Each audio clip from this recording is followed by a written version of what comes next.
the first thing I'd like you to do is I want to introduce you to Harvey. This is Harvey right here. This is my little Honda Rabbit. Okay, I use the little Honda Rabbit Harvey for 3 reasons. Number one, he doesn't eat anything. He works very, very cheap, and he's very, very good. It's the first thing I want to show you how to do is how to hold the wheel properly and how to make a perfect left turn. Now, when you want to hold the wheel properly, you'll place your left hand about 10 o'clock, a little higher, that's about 9:30. You'll feel kind of that little bump on the wheel there, a little bit higher than that. Okay, good. That's 10 o'clock. Now put your right hand at 2 o'clock.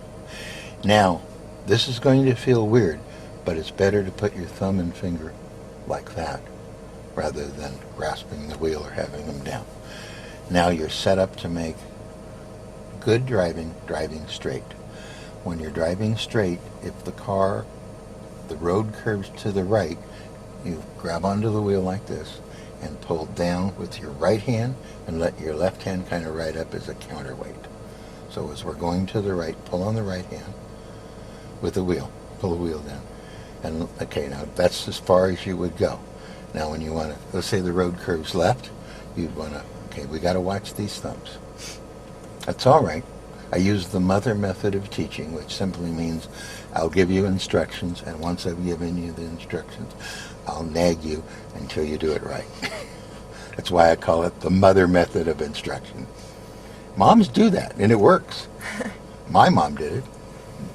Okay, now, let's say we're curving a little bit to the left. Pull down on the left hand.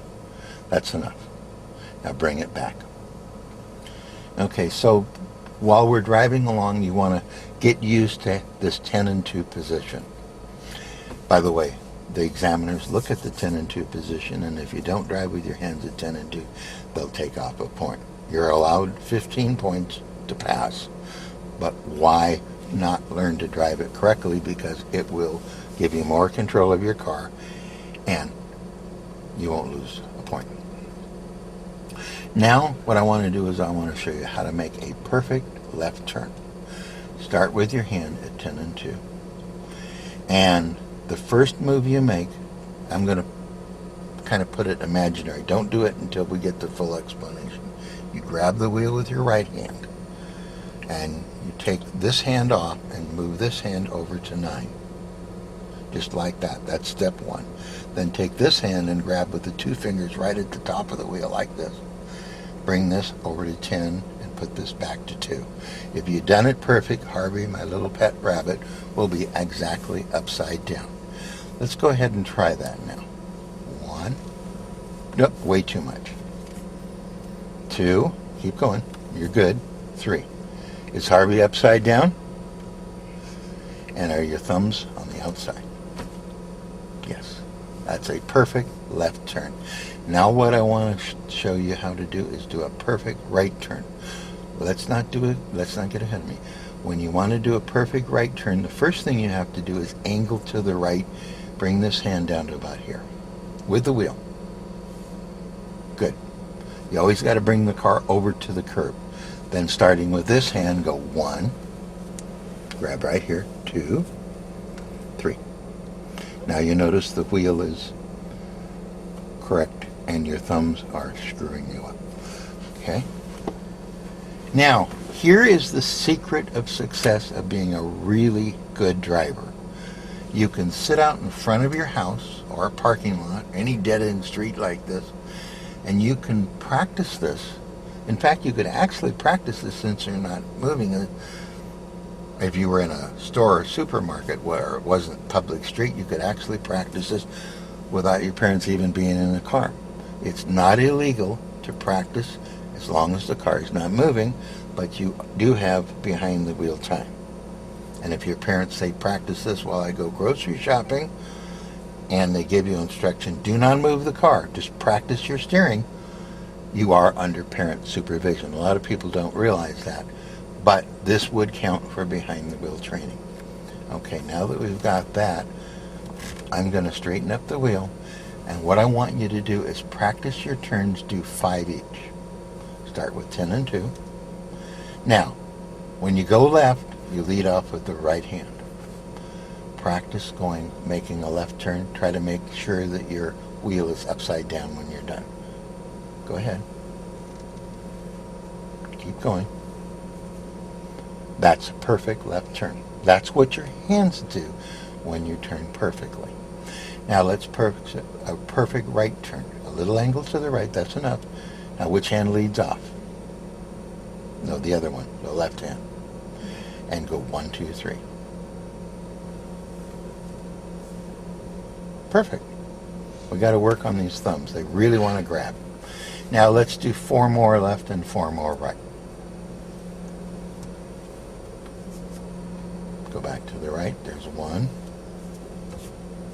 2. Go ahead. Back again. 3. Back again. Thumb. 4. Oop, too much. And 1 more.